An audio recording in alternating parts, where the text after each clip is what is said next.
शुरू अल्लाह का नाम लेकर जो बड़ा मेहरबान निहायत रहम वाला है। यासीन, कसम है कुरान की जो हिकमत से भरा हुआ है। ए मोहम्मद सल्लल्लाहु अलैहि वसल्लम, बेशक तुम पैगंबरों में से हो, सीधे रास्ते पर हो। ये कुरान गालिब व मेहरबान का नाजिल किया हुआ है ताकि तुम उन लोगों को जिनके बाप दादा को खबरदार नहीं किया गया था खबरदार कर दो कि वो गफलत में पड़े हुए हैं।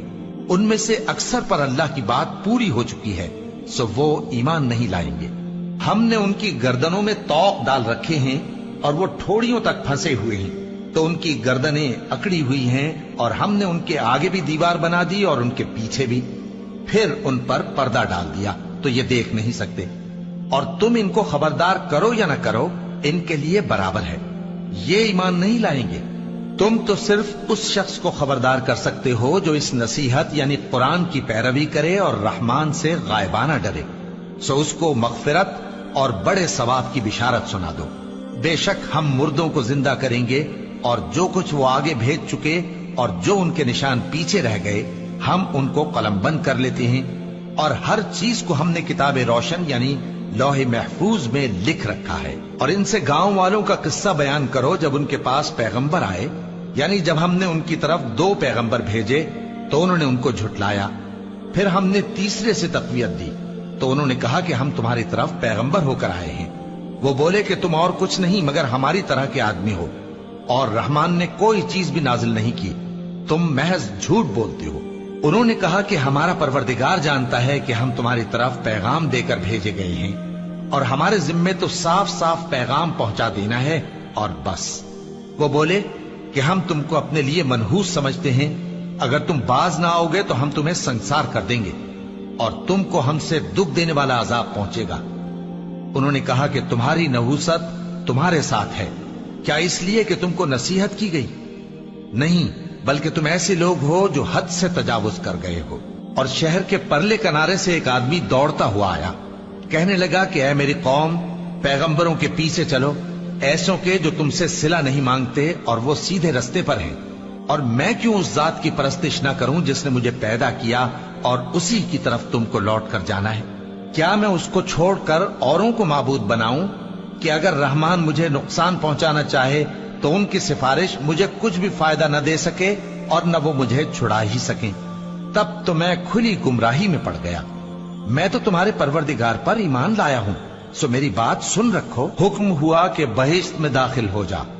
बोला काश मेरी कौम को पता चल जाए कि मेरे रब ने मुझे बख्श दिया और मुझे इज्जत वालों में शामिल किया और हमने उसके बाद उसकी कौम पर कोई लश्कर नहीं उतारा और न हम उतारने वाले थे।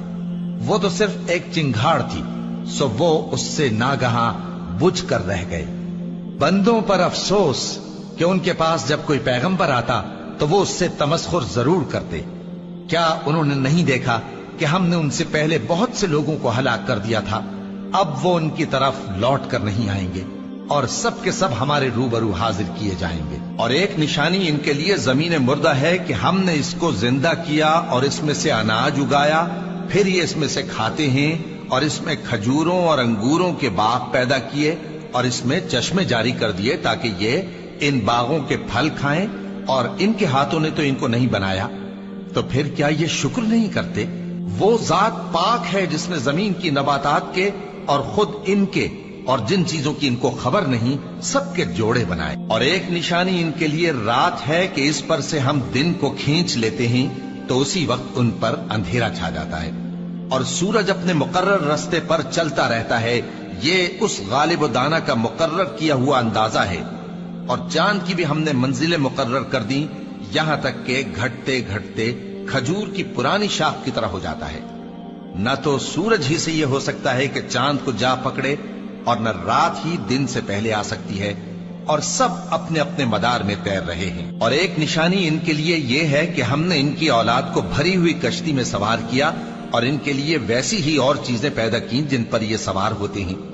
और अगर हम चाहें तो इनको गर्क कर दें, फिर न तो इनका कोई फरियाद रस हो और न इनको रिहाई मिले, मगर ये हमारी रहमत और एक मुद्दत तक के फायदे हैं। और जब इनसे कहा जाता है कि जो तुम्हारे आगे और जो तुम्हारे पीछे है उससे डरो ताकि तुम पर रहम किया जाए, اور ان کے پاس ان کے پروردگار کی طرف سے کوئی نشانی نہیں آتی مگر اس سے منہ پھیر لیتے ہیں۔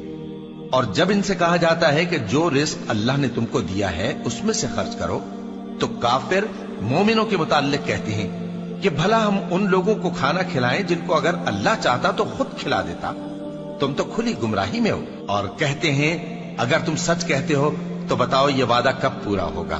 یہ تو ایک چنگھاڑ ہی کے منتظر ہیں جو ان کو اس حال میں کہ باہم جھگڑ رہے ہوں گے آ پکڑے گی، پھر نہ تو یہ وصیت ہی کر سکیں گے اور نہ اپنے گھر والوں میں واپس جا سکیں گے۔ اور جس وقت سور پھونکا جائے گا یہ قبروں سے نکل کر اپنے پروردگار کی طرف دوڑ پڑیں گے، کہیں گے ہائے بربادی، ہمیں ہماری خوابگاہوں سے کس نے جگہ اٹھایا۔ یہ وہی تو ہے جس کا رحمان نے وعدہ کیا تھا اور پیغمبروں نے سچ کہا تھا۔ وہ تو صرف ایک زور کی آواز ہوگی کہ سب کے سب ہمارے روبرو آ حاضر ہوں گے، پھر اس روز کسی شخص پر کچھ بھی ظلم نہیں کیا جائے گا اور تم کو بدلہ ویسا ہی ملے گا جیسے تم کام کرتے تھے۔ اہل جنت اس روز عیش و نشاط کے مشغلے میں خوش ہوں گے، وہ بھی اور ان کی بیویاں بھی سایوں میں تختوں پر تکیے لگائے بیٹھے ہوں گے، وہاں ان کے لیے میوے ہوں گے اور جو وہ منگوائیں گے ان کو ملے گا۔ ان کو پروردگار مہربان کی طرف سے سلام کہا جائے گا اور وہ فرمائے گا کہ گناہگارو تم آج الگ ہو جاؤ۔ اے آدم کی اولاد، کیا میں نے تم سے کہہ نہیں دیا تھا کہ شیطان کو نہ پوجنا، وہ تمہارا کھلا دشمن ہے، اور یہ کہ میری ہی عبادت کرنا یہی سیدھا رستہ ہے، اور اس نے تم میں سے بہت سی خلقت کو گمراہ کر دیا تھا، تو کیا تم سمجھتے نہیں تھے؟ یہی وہ جہنم ہے جس کے تمہیں دھمکی دی جاتی تھی، جو تم کفر کرتے رہے ہو اس کے بدلے آج اس میں داخل ہو جاؤ۔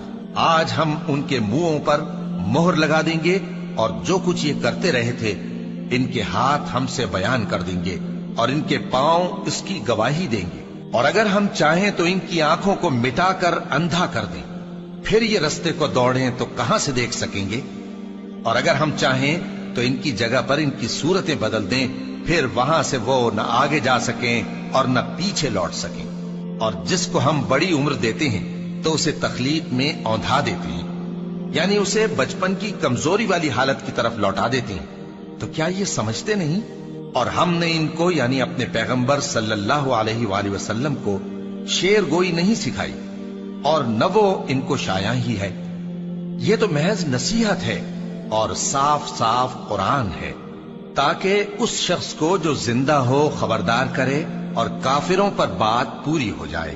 کیا انہوں نے نہیں دیکھا کہ جو چیزیں ہم نے اپنے ہاتھوں سے بنائیں ان میں سے ہم نے ان کے لیے مویشی پیدا کر دیے اور یہ ان کے مالک ہیں، اور ان کو ان کے قابو میں کر دیا تو کوئی تو ان میں سے ان کی سواری ہے اور کسی کو یہ کھاتے ہیں، اور ان میں ان کے لیے اور فائدے اور پینے کی چیزیں ہیں، تو کیا یہ شکر نہیں کرتے؟ اور انہوں نے اللہ کے سوا اور معبود بنا لیے ہیں کہ شاید ان سے ان کو مدد پہنچے، مگر وہ ان کی مدد کی ہرگز طاقت نہیں رکھتے، اور وہ ان کی فوج بنا کر حاضر کیے جائیں گے تو ان کی باتیں تمہیں غمناک نہ کر دیں۔ یہ جو کچھ چھپاتے اور جو کچھ ظاہر کرتے ہیں ہمیں سب معلوم ہے۔ کیا انسان نے نہیں دیکھا کہ ہم نے اس کو نطفے سے پیدا کیا، پھر وہ تڑاک پڑاک جھگڑنے لگا اور ہمارے بارے میں مثالیں بیان کرنے لگا اور اپنی پیدائش کو بھول گیا، کہنے لگا کہ جب ہڈیاں بوسیدہ ہو جائیں گی تو ان کو کون زندہ کرے گا؟ کہہ دو کہ ان کو وہ زندہ کرے گا جس نے ان کو پہلی بار پیدا کیا تھا، اور وہ ہر طرح کی تخلیق کو جانتا ہے، وہی جس نے تمہارے لیے سبز درخت سے آگ پیدا کی، پھر تم اس کی ٹہنیوں کو رگڑ کر ان سے آگ نکالتے ہو۔ بھلا جس نے آسمانوں اور زمین کو پیدا کیا، کیا وہ اس بات پر قادر نہیں کہ ان کو پھر ویسے ہی پیدا کر دے؟ کیوں نہیں؟ اور وہ تو سب کچھ پیدا کرنے والا کامل علم والا ہے۔ اس کی شان یہ ہے کہ جب وہ کسی چیز کا ارادہ کرتا ہے تو اس سے فرما دیتا ہے کہ ہو جا، تو وہ ہو جاتی ہے۔ وہ ذات پاک ہے جس کے ہاتھ میں ہر چیز کی حکومت ہے، اور اسی کی طرف تم کو لوٹ کر جانا ہے۔